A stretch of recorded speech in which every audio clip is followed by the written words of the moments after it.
वैसे तो आजकल की दुनिया में हम लोग व्हाट्सएप फॉरवर्ड्स को बहुत ज्यादा गंभीरता से नहीं लेते हैं, लेकिन ये वाला जब व्हाट्सएप फॉरवर्ड मेरे पास आया तो इसने मेरी सोच पर एक गहरा असर डाला है और मैं चाहता हूं कि इसको आप ध्यान से सुने। ये व्हाट्सएप मैसेज है भगवान का घर के बारे में।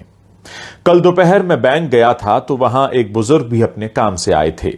वहां वो कुछ ढूंढ रहे थे। मुझे लगा शायद उन्हें पेन चाहिए, इसलिए उनसे पूछा तो वो बोले, बीमारी के कारण मेरे हाथ कांप रहे हैं और मुझे पैसे निकालने की स्लिप भरनी है, उसके लिए मैं देख रहा हूं कि कोई मदद कर दे। मैंने बोला, आपको कोई आपत्ति ना हो तो मैं आपकी स्लिप भर देता हूं। उन्होंने मुझे स्लिप भरने की अनुमति दे दी। मैंने उनसे पूछकर स्लिप भी भर दी। रकम निकालकर उन्होंने मुझसे पैसे गिनने को कहा तो मैंने पैसे भी गिन दिए। हम दोनों एक साथ ही बैंक से बाहर आए तो बोले, सॉरी, तुम्हें थोड़ा कष्ट तो होगा, परंतु मुझे रिक्शा करवा दो। इस भरी दोपहरी में रिक्शा मिलना बड़ा कष्टकारी होता है। मैंने बोला, मुझे भी उसी ओर जाना है, मैं आपको कार से घर छोड़ देता हूं। वो तैयार हो गए। हम उनके घर पहुंचे। 60 बाई 100 के प्लॉट पर बना हुआ एक घर था। घर तो क्या कहें, बंगला आप कह सकते हैं इसे। घर में उनकी वृद्ध पत्नी थी। वो थोड़ा सा डर गई कि इनको कहीं कुछ हो तो नहीं गया, जिससे उन्हें कोई छोड़ने एक अपरिचित व्यक्ति घर आया है। फिर उन्होंने पत्नी के चेहरे पर आए भावों को पढ़कर कहा कि चिंता की कोई बात नहीं है, ये मुझे छोड़ने आए हैं। फिर बातचीत में वो बोले, क्या बोले अब ध्यान से सुनिएगा। फिर वो बातचीत में बोले, इस भगवान के घर में हम दोनों पति पत्नी ही रहते हैं, हमारे बच्चे तो विदेश में रहते हैं। मैंने जब उन्हें भगवान के घर के बारे में पूछा तो उन्होंने बताया कि हमारे परिवार में भगवान का घर कहने की पुरानी परंपरा है। इसके पीछे की भावना यह है कि यह घर भगवान का है और हम तो उस घर में रहते हैं, जबकि लोग कहते हैं कि घर हमारा है और भगवान हमारे घर में रहते हैं।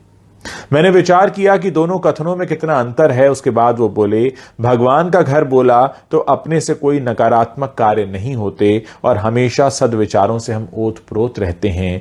बाद में मजाकिया लहजे में बोले, लोग तो मौत के बाद भगवान के घर जाते हैं, पर हम तो जीते जी ही भगवान के घर का आनंद ले रहे हैं। ये वाक्य भी जैसे भगवान ने दिया कोई प्रसाद ही है। भगवान ने ही मुझे उनको घर छोड़ने की प्रेरणा दी। घर भगवान का और हम उनके घर में रहते हैं। हमको इस कहानी से बहुत कुछ सीखने को मिलता है दोस्तों। अगर हम इस पर अमल करना शुरू करेंगे तो हमारी आने वाली पीढ़ियों के विचार भी वैसे ही हो जाएंगे। अच्छे कार्य का प्रारंभ जब भी करो वो एक नई सुबह होती है।